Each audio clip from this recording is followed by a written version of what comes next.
vamos a ver el poder que hay detrás o de la aplicación de la sangre de Cristo. Segunda de Corintios capítulo 10, versículo 3. ¿Ya están ahí? Pues aunque andamos en la carne, no militamos según la carne, porque las armas de nuestra milicia no son carnales, sino poderosas en Dios para destrucción de fortalezas, derribando argumentos y toda altivez que se levanta contra el conocimiento de Dios, y llevando cautivo todo pensamiento a la obediencia a Cristo, y estando prontos para castigar toda desobediencia cuando vuestra obediencia sea perfecta. En Romanos 13:12 dice él: la noche está avanzada, se acerca el día, desechemos pues las obras de las tinieblas y vistámonos las armas de la luz. Sí, la Biblia dice que todas las cosas Dios las puso debajo de los pies y lo dio por cabeza a la iglesia. Así que ya no hay principado, no hay potestad, no hay autoridad, no hay hueste de las tinieblas de maldad, la cual pueda tener una influencia y venza a los hijos de Dios. He aquí yo les he dado autoridad para que ustedes pisoteen, para que ustedes hollen serpientes y escorpiones, que significa pisotear, y sobre toda fuerza del mal, y nada los dañará.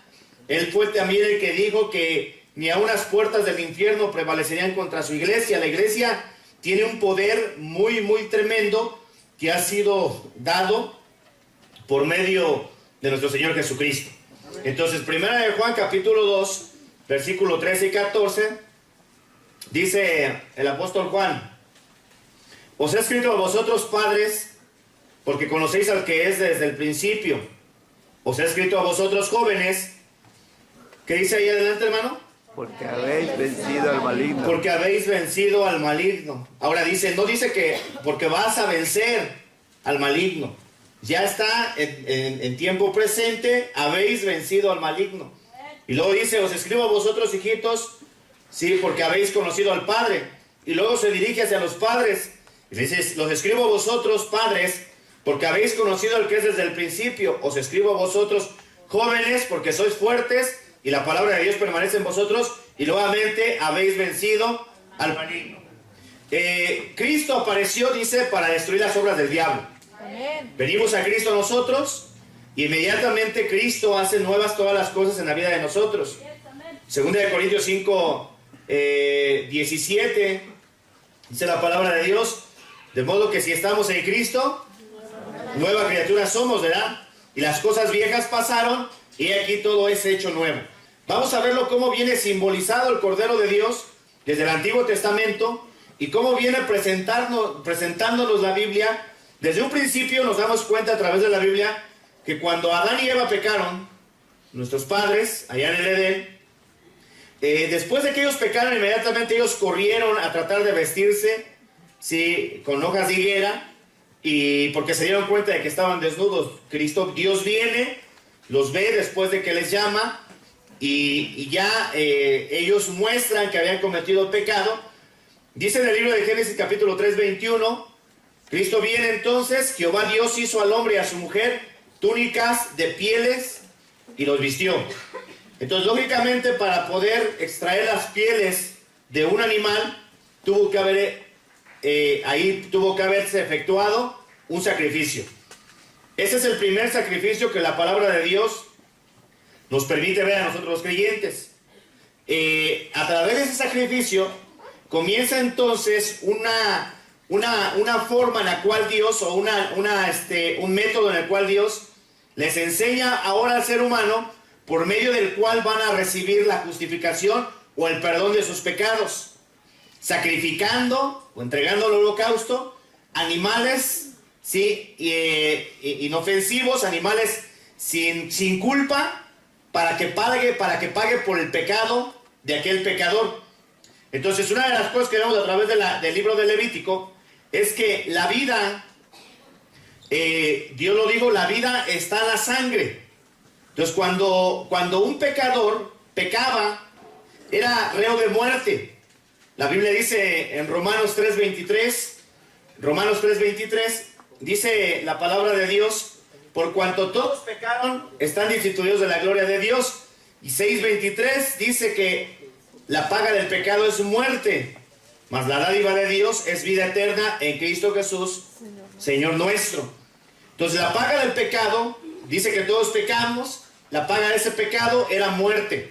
Entonces, lo que merecía el pecador era muerte. Lo que sucedió con Adán y Eva, todos lo sabemos la historia, fue que ellos murieron. No murieron físicamente, murieron espiritualmente. Se rompió su relación con Dios. La palabra muerte significa separación.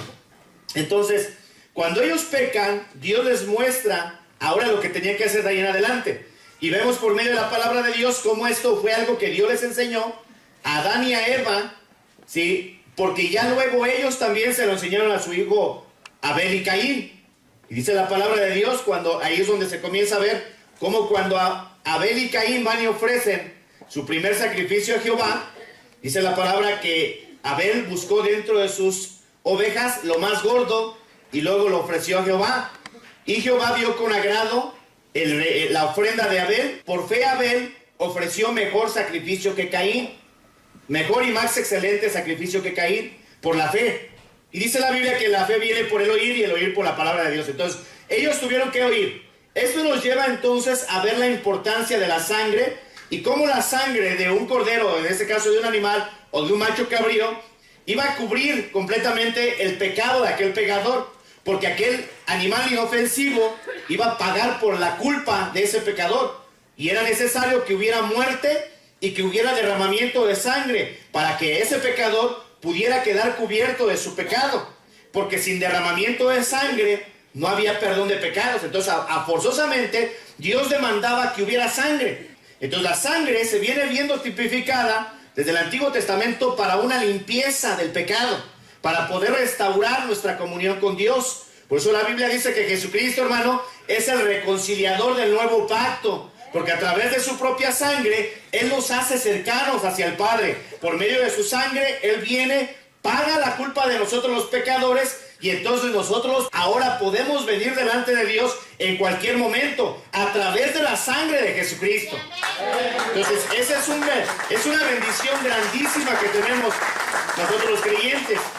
Entonces, la vida estaba en la sangre, y esto es lo que tipificaba en el Antiguo Testamento. Por eso el pueblo de Israel se le prohibía de que ellos, cuando comían carne, comieran la sangre, porque lo que estaban de alguna forma tipificando es que había una mezcla de aquella naturaleza animal, dependiendo del animal que estaban comiendo, con la vida de ellos. Dice la palabra de Dios en 1 de Juan 1:7 lo siguiente: si andamos en luz, como Él está en luz, tenemos comunión unos con otros, y la sangre de Jesucristo nos limpia de todo pecado, hermano. Cuando tú y yo venimos a Cristo, ¿sí?, nos humillamos delante de Él, inmediatamente lo que sucede es que en lo espiritual, Cristo derrama de su sangre sobre nosotros. Entonces, la justicia de Dios, que es precisamente lo que nos hace justos ante Dios, que nos es otorgada gratuitamente. Nosotros no tenemos ni tuvimos que pagar nada. Cristo fue el que pagó todo. La sangre de Cristo, entonces, cuando venimos a Él, nos limpia de todo el pecado pasado, de todo el pecado presente y de todo el pecado futuro. Y por eso es que tenemos la seguridad en Cristo, porque la sangre de Cristo o el sacrificio de Jesús se tuvo que hacer una sola vez y para siempre. Pero tenemos que entender que la sangre de Jesús tiene el poder para quitar el pecado del pecador, y que el pecado no tiene más poder que la sangre de Cristo. Lo que vemos ahí, esa palabra nos limpia, es en continuo. No dice nos limpiará o nos limpió, sino nos limpia. Dice la Biblia, porque si andamos en luz como Él está en luz, tenemos comunión unos con otros, y la sangre de su Hijo, la sangre de Jesucristo, su Hijo, ¿qué dice? Esta es una palabra continua. Nos limpia. ¿Sí? ¿Nos limpia de qué? De todo pecado. Porque Cristo es el que justifica. Y la palabra de Dios dice: ¿quién acusará a los escogidos de Dios? ¿Quién los condenará? Si Cristo es el que declara justo, ¿sí?, entonces no hay nadie ya que nos pueda condenar ni acusar, porque Cristo ha pagado por la culpa del pecador. Él es nuestro abogado delante del Padre. Primera de Juan capítulo 2 y 1 en adelante nos dice: hijitos míos, estas cosas os escribo para que no pequéis. Y si alguno hubiere cometido pecado, ¿qué dice? Abogado. Abogado tenemos para con el Padre. ¿Quién es nuestro abogado? Versículo 2, Él es la propiciación por nuestros pecados, y no solamente por los nuestros, sino también por los de todo el mundo. La palabra propiciación, hermano, viene de la idea de precisamente, era el mueble que cuando se mataba el animal, la sangre de ese animal venían y la vertían sobre el propiciatorio, que llevaba la culpa del pecador. Entonces, cuando nosotros venimos a Cristo, Él ya se pone como nuestro propiciatorio. Ahora, cualquier culpa que nosotros teníamos, Él se pone al frente, y el pecado de Él y la culpa de nosotros viene sobre de Él. Por eso la palabra de Dios dice que Él es la propiciación de nuestros pecados, no solamente los nuestros, sino también de todo el mundo. Entonces la sangre de Jesús tiene el poder para limpiar de cualquier pecado, hermano. En el momento que tú y yo venimos a Cristo, nos limpia completamente. El problema que tenían en el Antiguo Testamento la gente es que ellos mataban un cordero, dependiendo la capacidad económica que tenían. Algunos solamente alcanzaban para sacrificar una paloma. Entonces venían, la entregaban, y la sangre que daban o que ofrecían de ese animal inocente pagaba su culpa. Pero en la conciencia todavía seguían sintiendo el pecado. Todavía su conciencia los estaba acusando continuamente, porque la sangre de ese animal no tenía el poder para limpiar completamente de la culpa a aquel pecador. Entonces vivía continuamente condenado, no podían tener paz. Por esa razón, cuando Cristo desciende, dice la palabra de Dios que Él mismo toma su sangre, entra al santuario no hecho de manos, y entonces ofrece su propia sangre para limpiar el pecado o la culpa de cada uno de nosotros como pecadores. Entonces la sangre de Cristo tiene el poder para limpiarnos. ¿Sí? Tienes que saber una cosa. Cristo mismo lo que hace es que su sangre la rocía sobre nosotros. Isaías capítulo 52, versículo 13. Dice la palabra de Dios: he aquí mi siervo será prosperado, será engrandecido y exaltado, será puesto muy en alto. Y luego dice: como se asombraron de ti muchos, de tal manera fue desfigurado de los hombres su parecer, y su hermosura más que la de los hijos de los hombres. Así asombrará él a muchas naciones. Los reyes cerrarán ante él la boca, porque verán lo que nunca les fue contado, y entenderán lo que jamás habían oído. Que cuando venimos a Cristo, hermano, en lo espiritual, en nuestro espíritu, somos justificados. Cristo mismo, tomando el papel precisamente del sumo sacerdote, ahorita te lo voy a mostrar en el libro de Hebreos 9, tomando el papel del sumo sacerdote, que era el que entraba al lugar santísimo una sola vez al año para pagar por sus pecados y por los pecados de todo el pueblo que habían sido cometidos en la ignorancia. Entonces se presentaba con una sangre que no era de él, sino con una sangre que era de un animal, y llegaba delante del propiciatorio y vaciaba la sangre para el perdón del pecado de todo el pueblo y la purificación. Cristo, a través de su propia sangre, cuando Él viene a nuestra vida, nosotros abrimos la puerta de nuestro corazón. Sucede lo que aparece también en Apocalipsis 3:20, que Él entra a nuestro corazón. Es como cuando Él toca la puerta del corazón de alguien, dice: aquí yo estoy a la puerta y llamo. Si alguno oye mi voz y abre la puerta, entraré a Él y cenaré con Él y Él conmigo. Entonces la puerta de nuestro corazón se abre. Él entra hacia el ser humano, que ha abierto la puerta de su corazón por medio de la confesión que habla en el libro de Romanos capítulo 10, 8 en adelante. ¿Sí? Abre la puerta de su corazón. Cristo mismo viene y entra al corazón de esa persona, y en esa parte del espíritu que estaba muerta, Él viene y derrama su sangre y da vida nueva. Y ahí es donde experimentamos la vida nueva de Cristo. Ahora somos propiedad de Él. Por eso la palabra de Dios dice que por precio hemos sido comprados. ¿Sí? ¿Cuál es el precio? El precio de la sangre de nuestro Señor Jesucristo. Tenemos un valor incalculable. ¿Sí? Entonces, en el Antiguo Testamento vemos también la sangre de Jesucristo a través de la Pascua. ¿Cuántos han leído la historia de cuando el pueblo de Israel salió de Egipto, hermanos? ¿Se dan cuenta que después de la 9ª plaga viene la 10ª? El corazón de Faraón estaba ya endurecido. Viene el momento de la 10ª plaga, porque ya Dios mismo provoca que el corazón de Faraón se endurezca. Entonces le habla a Moisés y le dice, mira, esta ya va a ser la última plaga que va a descender. Habla con el pueblo, dile al pueblo que mañana va a pasar el ángel de la destrucción, ¿sí? Y los va a herir a todos los primogénitos. Cada primogénito de cada familia de los egipcios y de los israelitas incluso también, si no ponían atención, podía ser herida. Entonces les dice, quiero que se junten por familia. Si es una familia pequeña, júntense 2 o 3. O si es una familia grande, una sola familia. Maten un cordero, ofrezcan un macho cabrío, sacrifíquenlo y lo van a comer todos. No vayan a salir de su casa. La sangre de ese cordero quiero que lo pongan en un hebrillo, en una charolita, y luego agarran una rama de hisopo. Y con la rama de hisopo lo que van a hacer es que van a marcar las puertas de su casa. Los 2 postes y el dintel de la puerta. El dintel es la parte de arriba y los 2 postes. Entonces ellos agarraron esa noche y dicen, porque cuando yo pase por ahí y venga la destrucción, si yo no veo esa marca, entraré, ¿sí? O enviaré al ángel de la destrucción y vendrá muerte. Así que el pueblo tenía que poner atención a lo que se le estaba diciendo. Mire, vamos a ver en el libro de Éxodo, capítulo 12, 21, y cómo la sangre de Jesús, que es tipificada en el Antiguo Testamento, nos limpia, nos protege también, hermano. Sí, esto es una de las cosas que pasa a través de la sangre de Cristo, que nos protege. ¿De qué nos protege? De toda cosa que en un momento dado pueda o quiera venir contra nosotros.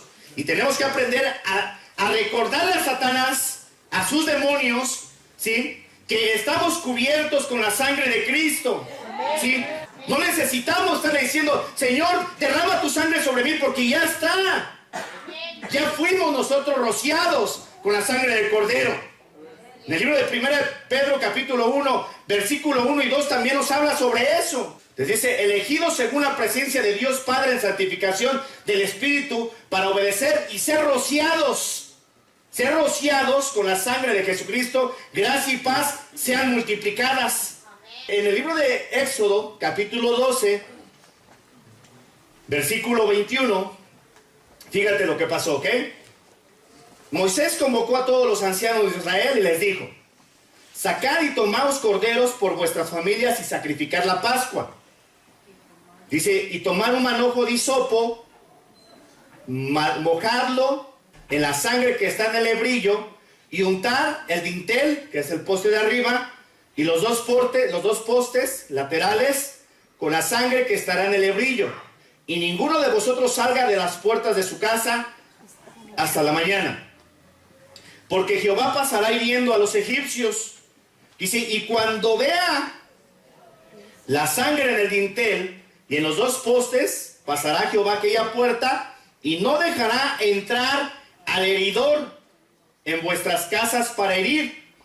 Guardaréis esto por estatuto para vosotros y para vuestros hijos para siempre. Esto es un rito que el pueblo de Israel incluso hasta el día de hoy lo siguen haciendo, que les trae el recordatorio de aquella liberación que Dios trajo de la esclavitud a su pueblo a través de Moisés. Hasta el día de ahora lo siguen llevando a cabo ellos, literalmente. ¿Por qué? Porque es un estatuto perpetuo para el pueblo de Israel. Entonces dice, lo van a hacer esto por siempre, ¿sí? Y cuando entréis en la tierra que Jehová os dará, como prometió, guardaréis este rito. Y cuando os dijeren vuestros hijos, ¿qué es este rito vuestro? Vosotros responderéis, es la víctima de la Pascua de Jehová, el cual pasó por encima de las casas de los hijos de Israel en Egipto, cuando hirió a los egipcios y libró nuestras casas. Entonces el pueblo se inclinó y adoró. La sangre de Cristo, que es tipificada en el Antiguo Testamento, nos libra, nos cubre, hermano. Si nos cubre de cualquier ataque que Satanás quiera traer en contra de nosotros. Lo que pasa es que como hijos de Dios tenemos que saber que cuando vienen estos momentos hay que estar conscientes de que estamos cubiertos con la sangre de Jesucristo. Ya estamos cubiertos. Lo que pasa es que a veces se le olvida al creyente y entonces cuando viene el ataque se deja llevar por los engaños de Satanás. Pero la sangre de Cristo tiene el poder, hermano, para ahuyentar cualquier ataque demoníaco que en un momento dado quiera venir sobre nosotros, porque estamos cubiertos bajo la poderosa sangre de Jesucristo. Y la sangre de Cristo no es cualquier sangre, hermano.